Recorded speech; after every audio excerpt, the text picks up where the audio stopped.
The victim was shot once in the leg but is expected to recover from his injuries. Some neighbors here said they were shocked by the news, adding the neighborhood has become more dangerous over the past few years. Here, very much so. You don't have any secure feeling whatsoever, even when you have two dogs. Now, according to the police, the suspect was an acquaintance of the victim. The suspect is described as a white male in his 30s who is 5 feet 9 inches tall and has a slim build. The couple charged in the murder of a Jackson businessman and an associate returned to court this morning. 24-year-old Eric Middleton and 25-year-old Mary Thompson appeared for their preliminary hearing earlier today. Middleton is charged with killing 53-year-old Bobby Perry and 29-year-old Andrika Manning last month. Investigators say Thompson helped him drive the bodies to Mississippi, where they were later found in a field. We'll have the latest from the hearing later today on ABC 7 Eyewitness News at 5 and 6. A Hardin County man is accused in a deadly shooting, and he returned to court yesterday. However, the judge delayed the hearing until next month so 42-year-old Carl Couch could hire an attorney. Couch is charged in the shooting death of Sammy Gary. His estranged wife's family believes the shooting was sparked by a new relationship between Gary and Brenda Couch. Carl Couch remains behind bars in lieu of $1 million bond. Henry County authorities say they have the man responsible for a deadly shooting in Buchanan. Investigators say 63-year-old Larry Biggs shot and killed 37-year-old James Hill inside a home on Kirk's Trading Post Road Tuesday night during an argument. Biggs is currently being held without bond. He's scheduled to appear in court later today on a second-degree murder charge. Out of Weakley County, the investigation into a pharmacy burglary continues. The CVS pharmacy in Martin was burglarized earlier Tuesday morning. Investigators say the thieves used a large rock to shatter the front door of the store located in the University Plaza Shopping Center. Deputies found boxes of over-the-counter medicine scattered across the floor. The store says it's trying to determine exactly what was taken. However, an inventory is underway. This robbery is just the latest in a rash of pharmacy break-ins spanning from Greenfield to Milan to Lexington. All of those have occurred since the beginning of March. The landlord accused of evicting Lane College students from their East Jackson apartments without warning is telling his side of the story. Cecil McNatt owns the Lafayette Plaza apartments as well as the building behind it, the Youth Harbor Rehab Center for Girls. According to McNatt, he says he's had problems with some of his tenants, mostly Lane College students, trying to lure the girls over to the apartments. That's why on March 1st, he asked many of them to find a new place to live.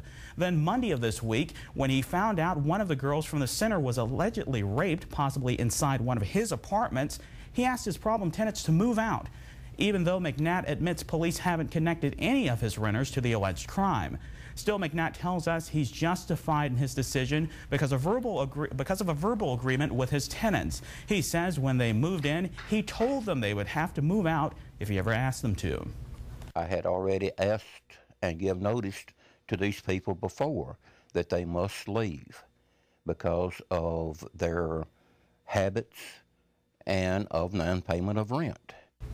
Jackson police say the alleged rape is still under investigation and that it did happen on the apartment property. They tell us the victim is a juvenile, and while no warrants have been issued, they say they have one suspect. Well, after months of fighting between the city of Jackson and a local property owner, a house which has been the center of much controversy is torn down. City workers demolished this house on Rowan Avenue just after 8 o'clock yesterday morning. The former triplex was owned by Paul Munt. This particular house had seen its share of recent tragedy. In October of 2006, a Lane College student was murdered here. Later, the house burned. It remained in disrepair for months, leaving many neighbors angry. Many of them watched as the house was torn down. Property owner Paul Mutt says he decided to no longer fight to save the home. It was not in our best interest to invest more money. It's too divisive in the town, it's too distracting for our business, and a matter of fact, too distracting for the building department. Munt says he's looking into other uses for the lot, including possibly turning it into a recreation area. Drug officers from across the Mid-South are in Jackson this week, along with their furry four-legged partners. Jackson's Omen Arena has been converted into a training center for the officers and their dogs. More than 20 canine units from at least 5 states will participate in the 3-day training event. The teams are splitting their time between classroom studies and hands-on exercises. Drug officers say canines are one of the greatest tools in the fight against drugs. Anytime that they can get training like this, especially something with the practical exercises and different levels of difficulty and things like that, you know, they all seem to really enjoy those types of situations. This is the second year Jackson has hosted this training session. Meteorologist Mike McAvoy joins us for a first look at weather, and if I had a dog, it would be a nice day to go out and walk in. A gorgeous day, absolutely. Yeah, a lot of great weather all across West Tennessee. Temperatures still into the 70s with a lot of sunshine. Tomorrow, maybe not as nice of a day. Might be dealing with some rain, but the weekend should be in good shape. We'll take a look outside right now. Blue skies across the area. We'll take our first look at our numbers. 67 degrees, the high temperature so far today. The low this morning, 50. I think we'll be pretty close to our normal high of 72 degrees. The normal low is 49. Record high 91 degrees back in 1955. Coming up, we'll have a wrap-up of last night's Democratic presidential debate in Philadelphia. And later, Pope Benedict XVI continues his first papal visit to the United States. Stay with us. Midday continues after this break.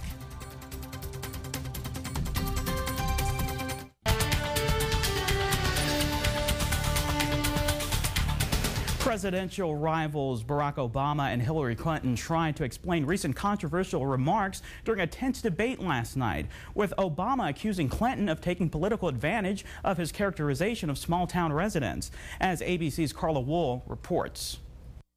Pope Benedict XVI is already mixing the contrite with the celebratory.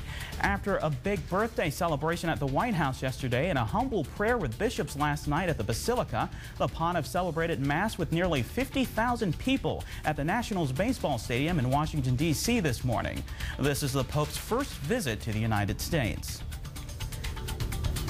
Harry Potter author J.K. Rowling says publishing an unauthorized encyclopedia based on her Harry Potter book series would violate U.S. copyright laws. After 3 days of court testimony, it's now up to a federal judge in New York whether to block the publication of the so-called Harry Potter lexicon. The British author also told the judge that if the lexicon is published, it would clear the way for future rip-offs of her well-known book series. And Mike's going to have complete details of our weather coming up. Mike? Yeah, gorgeous weather all across West Tennessee today. A lot of sunshine, warm weather. Unfortunately, it looks like tomorrow, a little bit of a change is going to be heading our way. We'll talk about that in the forecast after the break. This week into the lower 60s. And that's a look at your weather. Now, here's Sean. All right, thank you, Mike. In entertainment news, a popular primetime actor claims he's being stalked, and a big star makes a very big donation. Brad Willis has these stories and more in today's Showbiz Wrap-Up. After the break, Randy Hutchinson from the Mid-South Better Business Bureau will join Emily in our Better Consumers segment. Stay with us. We'll be right back. After the break, Mike will have a final check of the forecast. Stay with us. Mike joins us with a final look at weather, and I guess we're going to be in store for some of those infamous April showers. Yeah, they're going to be returned to the forecast, unfortunately. But you know what? We've had a stretch of some pretty nice weather. Oh, you know, yeah. it comes at a cost sometimes. So some rain will be returned to the forecast, but we get to enjoy one more beautiful day today. Oh, yeah. And then more great weather will be returned for the weekend. But we'll take a look at this forecast here. 74 degrees the high today. Middle 70s all across West Tennessee. After all it is spring, we're getting close to summer here. Temperatures are going to stay warm, upper 70s and even 80s by the early part of next week. So some great weather certainly going to be coming as we get a little bit later on into the week. All right. And as usual, you can always go to WBBJTV.com for the latest video updates on news, sports, and weather.